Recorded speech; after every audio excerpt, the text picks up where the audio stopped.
Forcément, les conséquences cognitives, comportementales peuvent être importantes. Je vous montre quelques données. Donc ici, ce sont plus de 2 700 enfants qui ont été chez lesquels le sommeil a été enregistré et ça reste relativement rare dans le cadre de la Simon Simplex Collection et vous voyez qu'il y a un très fort lien entre la durée du sommeil nocturne et le QI, que ça soit le QI verbal ou non verbal.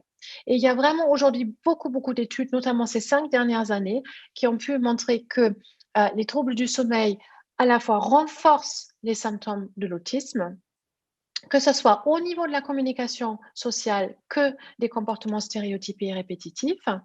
Et on voit aussi que toutes les comorbidités finalement sont aggravées, l'anxiété, l'instabilité de l'humeur avec des fréquents pleurs, des colères et tout ce qui est comportement aussi agressif, que ce soit auto ou hétéro-agressif. Alors, nous, dans notre équipe, on s'intéresse à la physiopathologie aussi de ces troubles.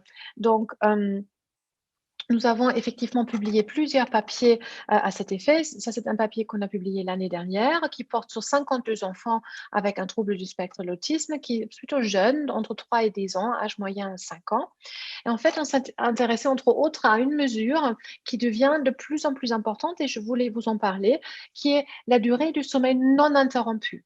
Parce que quand vous avez toute une nuit, on a remarqué que ce n'est pas tout à fait pareil si l'enfant se réveille une fois en début de nuit et une fois à la fin de la nuit, mais entre les deux, il dort presque toute la nuit et la famille du coup peut aussi dormir, ou est-ce que finalement il a deux réveils, mais ils entrecoupent la nuit et les parents doivent se réveiller 2 fois dans la nuit, mais les enfants restent longtemps réveillés. Enfin, ça a beaucoup plus d'importance pour l'enfant et pour sa famille.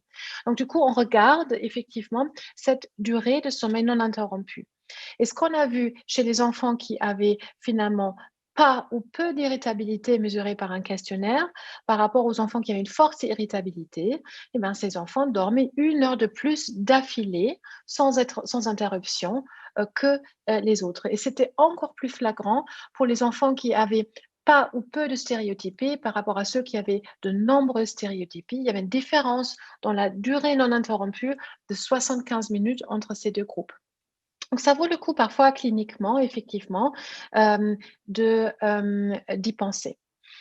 Alors, du coup, au total, quand on intégrait tous les valeurs de sommeil et des rythmes, on pouvait expliquer finalement par ces anomalies du sommeil 18% de l'irritabilité des enfants, du symptôme irritabilité, 17% de toute la symptomatologie de retrait social et ça correspond assez bien à la clinique, 36% des stéréotypies. C'est-à-dire, quand on a des troubles du sommeil importantes, il y a beaucoup de stéréotypies associées et on voit aussi souvent quand le sommeil s'améliore, les stéréotypies deviennent souvent moindres.